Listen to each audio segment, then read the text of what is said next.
நான் மேஸ்திரி புதுசா 4 பேரை வேலைக்கு சேர்த்துருக்க. நான் வேலைக்கிட்டா வேலை இல்லைன்ற. சரி இருந்துட்டு போகுது. அவங்ககிட்ட நான் கேட்டேன், என்னடா தம்பிலா வேலை தெரியுமான்னு கேட்டேன். வேலை தெரியலன்றாங்க. சரி அது கூட இருந்துட்டு போகுது. நீ கொள்ளையடிச்சு சம்பாரிச்சிட்டு போ. அதை பற்றி கவலை இல்லை. 50 லட்ச ரூபாய்க்கு வீடு வேற கட்டிட்ட. உன் பிள்ளைக்கு நீ கல்யாணம் முடிச்சு கொடுத்துட்ட. அதை பற்றிலாம் எனக்கு கவலை இல்லை. நான் இது மேலே அவ்வளோ ஆசைப்பட மாட்டேன். ஆசைப்பட்டாலும் எனக்கு நிலைக்காது. சின்ன வயசுலேருந்து இது எனக்கு பழகி போச்சு. நான் அதை பற்றி கவலைப்பட்டதும் இல்லை, வருத்தப்பட்டதும் இல்லை. ஏன்னா போக அதுவே தானாக பழகிரும்ன்றாங்க பற்றியா. இந்த வேலைக்கு போனாலும் அது மாதிரி தான் என் வாழ்க்கையும் பழகி போச்சு. ஆனால் நீ இருக்கிய வெள்ளையும் சொல்லையுமா வருவ. ஆனால் அம்மா கொள்ளையடிப்ப.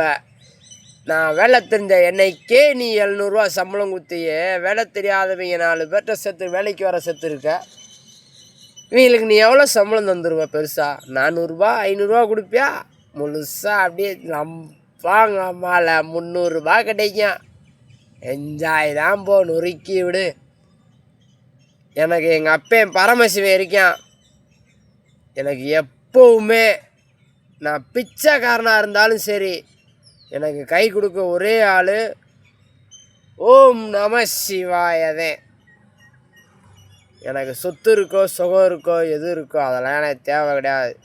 நீ குடும்பஸ்தே பிள்ளை குட்டியோடு இருக்க, நீ கொள்ளையடிக்கிற சம்பாதிக்கிற, அது ரைட். அதுக்காண்டி எதுவுமே இல்லாத என்ன மாதிரி ஆளுகிட்ட கொள்ளையடிச்சுன்னா அதெல்லாம் என்ன நியாயம்? உன்னை ஏன் தெரியுமா அந்த கடவுள் உன்னை வெயிட்டிங்கில் வச்சுருக்காரு? உன்னை ஒரு நாள் மொத்தமாக போட்டு தள்ளிடுவார். சரியா? ரொம்ப ஆடாத. நீ ஆடிட்டு ஒரு நாள் பட்டுன்னு போய் சேர்ந்துருவ. உன் பிள்ளைய தான் பாதிக்கும். அப்புறம் அவன் தான் பதறுவான். நீ பட்டுன்னு போய் பொசுன்னு சாம்பலாக புசுன்னு பறந்துடுவ.